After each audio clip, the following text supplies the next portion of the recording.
What's up guys, Readiness Rations here with you again. Today we're going to be checking out a very unique 24-hour food ration from the Russian Federation. Usually we would be talking Russian military food, but this meal kit from GARSING Outdoor Equipment is actually marketed towards Russian civilians. Coming in at 1.8 kilos, this thing is pretty huge, but I suppose it needs to be to fuel an outdoorsman for a 24-hour period. Before we get this MRE open, don't forget to give the video a thumbs up if you like seeing these ration reviews here on YouTube. Subscribe to the channel so you don't miss any of my future content. And drop me a comment letting me know what meal ready to eat you would like to see me review next. Now let's see what's included in a Russian outdoor and camping ration. This is a really big meal kit. Pretty cool eagle on the front there. And then the company is GARSING Outdoor Equipment. That basically translates to 1 day individual meal kit. And we have some information about the company that packs the ration. On the reverse, we have a complete contents list. Now this ration has been in my inventory for a while. It was packed back in March of 2020 and the best by date was March 2022. So that's well over a year out of date at this point, but hopefully most of the contents are still edible. This is packaged very similar to a lot of Russian military rations. Let's rip into this thing. No resealable Ziploc or anything on this bag, but we do have an internal box for protection and hoarding after opening, I suppose. This is emitting a very strong fruity and fishy aroma. Most of that smell is probably coming from the SBIT fuel tabs included. And that looks super similar to a Russian military ration. We have 2 tea bags, the same kind of tea that you'll find in a military ration. A pack of instant coffee. However, this feels like it is not in good shape. No longer seems to be powder. A tiny black pepper. 3 moist towelettes. I'm happy to see a pack of the outstanding Russian apple jam. This stuff is delicious. 3 15-gram packages of sugar. 2.5 grams of powdered creamer. This thing is loaded with crackers. 4 individual packages of those, and some of them do look very broken. A pretty full package of beverage drink powder. They include the same SBIT style stove and waterproof windproof matches that you'll find in a Russian military ration. 3 spoons, 1 for each meal, although these do feel pretty flimsy. And our cans are all beat up from shipping. Looks like this very dented in tin is pate or pastet. Another super crushed in tin of vegetable caviar. I think those are zucchinis. And now we're getting into our entrees. 250 gram soft tin of beef stew with potatoes. 250 grams of buckwheat and beef porridge. And a pearled barley with beef. Looks like 3 very thin napkins are included. And lastly, 5 grams of salt. These entrees are pretty much identical to the same ones that you will find in a legit Russian military ration. So it appears to me that this camping and backpacking civilian ration is basically put together with Russian military components. And in my opinion, that's not a bad thing. This is quite the sizable pile of food for a 24-hour period. Like with any 24-hour ration, this will be all the food I consume for the next 24 hours, breakfast, lunch, and dinner. So the only thing to do now is to break this down into individual meals and dig into breakfast. So for breakfast, we will be trying out the buckwheat porridge with beef. That's currently heating up in boiling water. In the meantime, we'll start checking out some of our other items here. I will give this coffee a shot, although my expectations are very low. Oh yeah. Dang. It looks to be completely toast. Look at, oh my goodness. Would you just look at that? It is moldy and disgusting. The top part's shiny and the bottom part's fuzzy. There's no way I'm trying to drink that. It's unfortunate, but this is a common occurrence with these Russian coffees, especially when you're more than a year outside of its best by date. I guess that means we'll save our creamer for a tea later in the day. These Russian crackers are another item that typically goes south very quickly. I've had very new Russian military rations where the crackers were already bad. They don't really get to the point where they're not edible. They're just really stale and not pleasant to eat any longer. These don't smell bad at all. This was the nicest pack in there. All of these are pretty much in one piece. These crackers are thick and dense. Let's crack into one here. Oh, that was not a satisfying crack whatsoever. We will try one more, see if we can get a snap out of this one. That was a little better. The inside is riddled with all sorts of air pockets. These look like Russian military ration crackers. Let's see if they taste like them. Oh, there's no crunch at all. It's almost soft and chewy. The good news is they taste perfectly fine, but the texture on these is all wrong. It's like they've absorbed some moisture, and that's why it wasn't snapping when I was breaking into it. I mean, listen to that.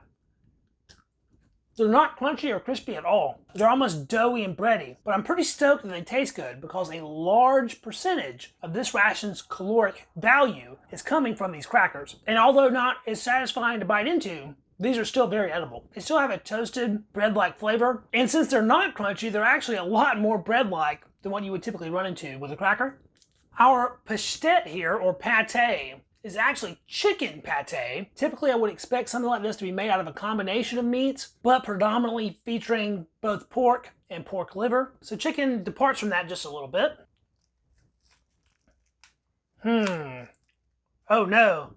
I think we were compromised. Check out this dark bit on the edge here. I can see where a little bit of that escaped past the seal. This can was very dented in, and unfortunately I think that dent caused the seal in this to break just a little bit. This could be insanely dangerous to eat. Just the way this appears in texture alone, it seems to have dehydrated a lot. Usually you wouldn't see all this sticking to the top there. It still smells okay. Super chickeny, by the way. So even though it might not be the best idea, I'm still gonna give this a taste. Hopefully this isn't my last review, because this is one of the more dangerous ration items that I've attempted to try. Before we dig into that, let's clean off our spoon with one of the included moist towelettes. It is still nice and damp, strong cloth-like construction, and a powerful alcohol smell. I'm eating super sketchy canned meat, so I might as well have a clean utensil, right? I'm gonna go in for the corner furthest away from our compromised area.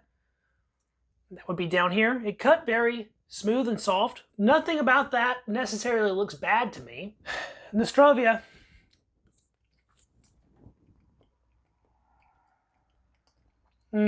It's very moussey in texture. This has a pretty strong liver flavor. I don't know if that's coming from chicken liver or maybe some added in pork liver. Ridiculously soft and creamy. There were no individual fibers of anything. It was just a very smooth paste. My palate's a little confused because with canned food that's going off, sometimes you'll get a metallic can-like flavor. This has a very strong metallic taste, but I think that taste is coming from the iron in the liver that it's comprised of and not necessarily the compromised can. I'm still going to stay far away from that dark spot. I'm pretty confident that I can eat this without dying. Hopefully it's not riddled with botulism, because unfortunately you can't smell botulism, you can't really taste botulism. So I'm rolling the dice. Let's put a little bit on a cracker here, and that smooths out very easily. Let's give that a shot. The lack of crunch is amusing. The chicken pate and that breaded cracker are a really great combo. It's a little weird having super creamy pate on a relatively soft cracker. You would usually expect some crunch, but the flavors are on point. I would not feel confident feeding this pate to anybody else, but you know, I have a pretty iron stomach. I've eaten some questionable things, and I think it's okay.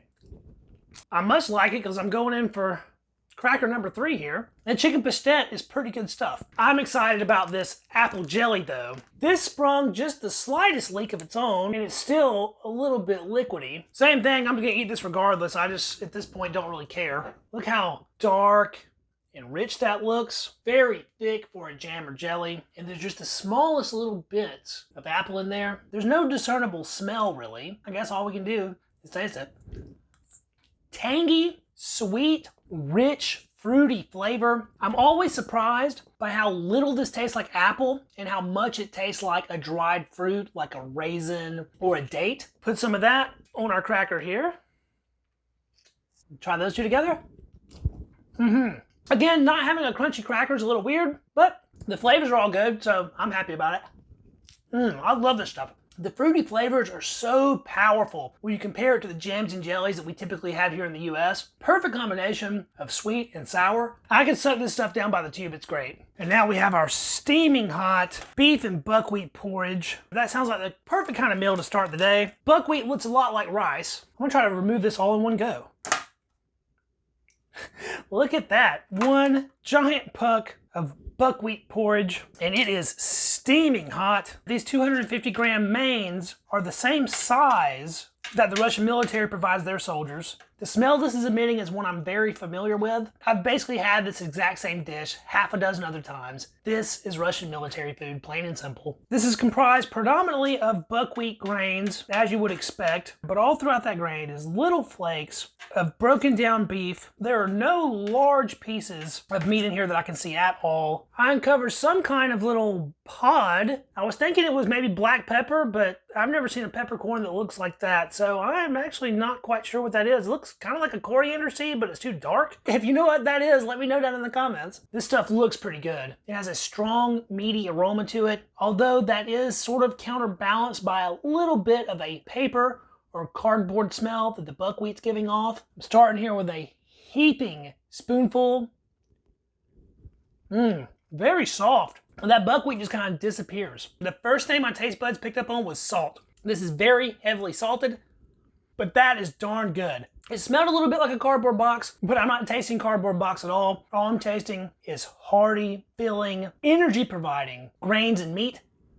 I could devour this entire portion in just a couple minutes, especially with it being nice and hot the way that it is. It's going down very easy. I will give our black pepper a try though. Oh no. I've never seen that from black pepper before. It's gone the way of the coffee. It sort of solidified into a sheet. The only thing I can think is this ration encountered quite a bit of moisture at some point. That doesn't really smell like black pepper anymore. I think I'm gonna skip eating that. I think what's going on with this ration is the slight damage that a couple of the cans had has released moisture, and the other items in the ration that are moisture absorbing have kind of sucked it in, and that's why the coffee's off, that's why the pepper's off, and that's why the crackers are no longer crunchy. That's just a theory though.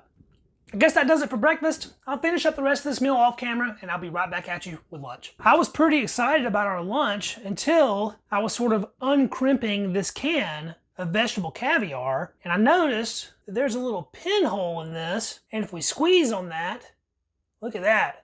The caviar is actually popping through the outside of the can. Some things I'll risk eating when they are sketchy. Vegetable-based things are not one of those. This can being compromised could very well mean that this is riddled with botulism and could be super hazardous to consume. I'm not gonna make my final determination until we actually get a look at it though, so let's open it up anyway.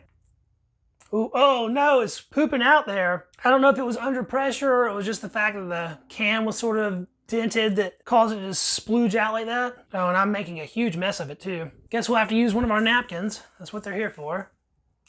And that paste looks perfectly fine. Appearances can be deceiving though. Let's give it a smell here. It smells pretty okay too. Doesn't smell rotted or bad in any way. You know, I wouldn't be surprised one bit if I ate this and nothing negative happened at all. But as I said, with vegetables, I take very few risks, and this is not one that I'm willing to take. I want to still be making videos for you guys for years to come, and it would be very dumb of me to eat something that could possibly cause me to die. Guess we'll get our drink mix going. I did my best to translate what kind of drink mix this is, but I couldn't make anything of it. As far as I could tell, there wasn't even instructions for how much water to add to it. It looks to be pretty moist, not really powdery anymore. Oddly floral in its aroma. In the glass we go. Usually Russian drink mixes are for 250 milliliters of water, so I'm gonna do something like that.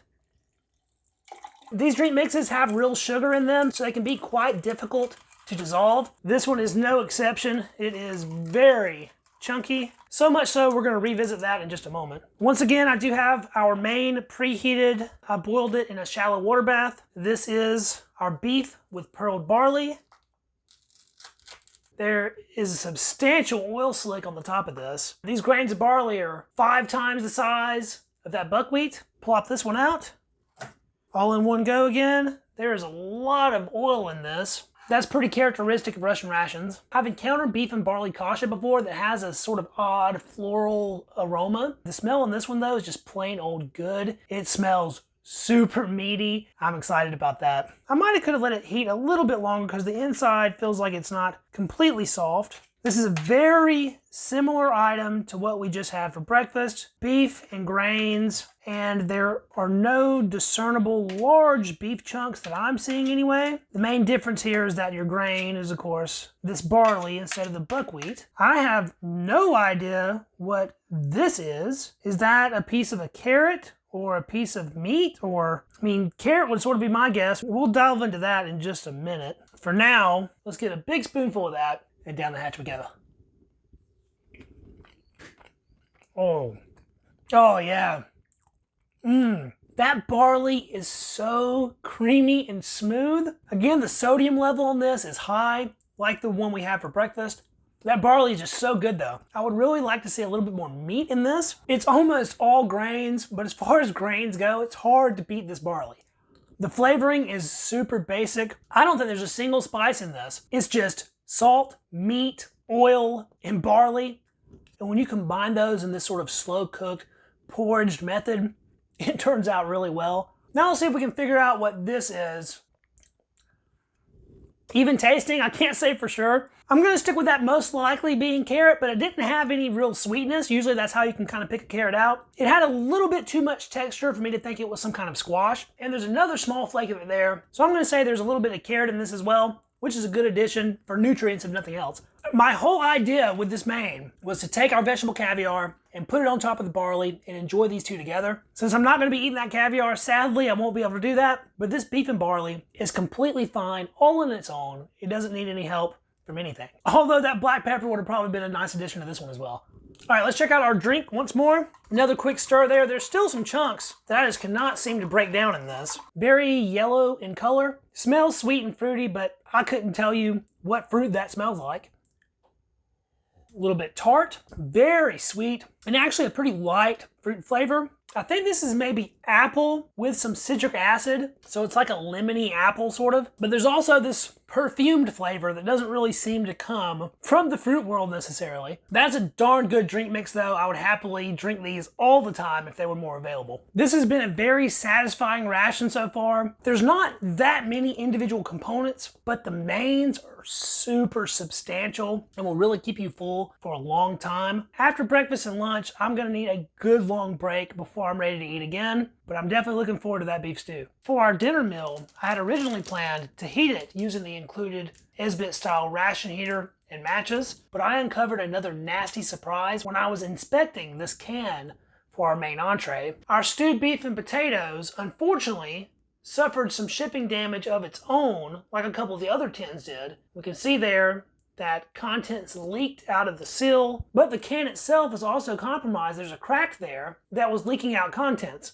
Now, I went ahead and boiled this, so it is super hot, and I boiled it for a very long time to hopefully help on the food safety side. We're gonna take a look at this and see whether or not I think it will still be edible.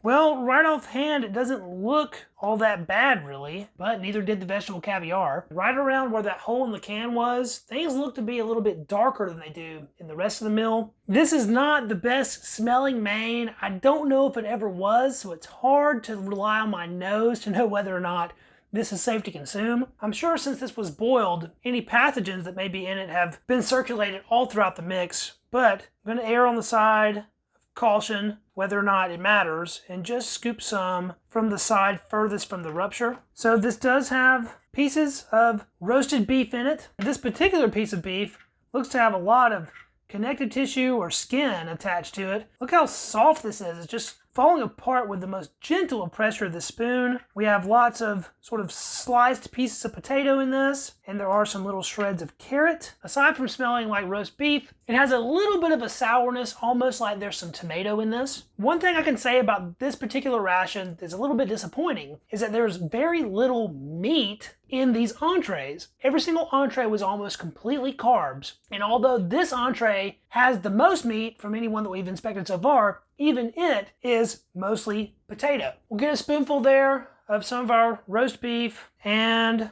a potato to go along with it and a carrot. And I'm gonna start small here and we'll assess the condition with my taste buds, I guess. Fingers crossed I don't get sick from this one. That tasted pretty okay. That meat is so ridiculously tender that it just disappeared. It had no chew whatsoever. I could taste it. That roasted beef flavor was up front in that bite, but the majority of this is just all potato. I'll get another bite here. Again, this is crazy salty. Every single one of these mains have been very heavily salted. These potatoes are cooked well done. They are very soft. The flavor on this is pretty good though. There's a larger chunk of beef. The beef is the star of the show when you run across it, but again, there's not that much of it. I can taste a little sweetness from the carrot. There is a distinct tanginess with this, and I'm going to attribute that to tomato. I think the sauce it's in has a little bit of a tomato base. The potatoes themselves have broken down a little bit and contributed to a very thick sauce. Again, this is a simple dish, but a good dish. I have very rarely been disappointed with Russian food, and this ration has been no different. I just wish it wouldn't have suffered so much damage in shipping. I'm not super confident in eating that much more of this. I can't resist this one last chunk of roast beef though. If it kills me, at least I'll die with plenty of protein. Yeah, that's the best part. Good stuff. I think we'll finish this meal up with a spot of tea. There's our bag. It's just a basic black tea. And that'll need a few moments to steep. It's unfortunate there are no dessert items in this meal, and there are very few items that you can eat on the go besides your crackers and maybe the jam, but even that can get pretty messy. I think this is pretty poorly thought out as a camping and backpacking ration. In my mind, it's just marketed that way, and what this really is just a civilian labeled version of a Russian military ration, minus a couple items. Get another one of our crackers here, and I'll scoop some of the main entree onto a cracker, just to try it every way we can. I admit the salt cracker didn't add that much, but it didn't take anything away either. Since we didn't use our creamer in the coffee this morning, I figured we take a look at it anyway. And even it looks to have absorbed a lot of moisture because it is no longer powder. We have a creamer sheet here. I'll get a little nibble of that. I shouldn't have done that. That tastes like old stale milk. That's not good. Oh, Not only has this absorbed a lot of moisture and is no longer powder, the flavors are off now too. Whatever oils are in there, I think they've pretty much gone rancid at this point. It doesn't smell that great, and it certainly doesn't taste that great. I like my tea sweet, so we will add some sugar. This ration had a ridiculous amount. 3 15-gram packs is way more than you need. I'm gonna do my best to add about a third of one of these to this. Hot water dissolves the sugar very easily. And let's get a taste of our Russian tea here. Cheers.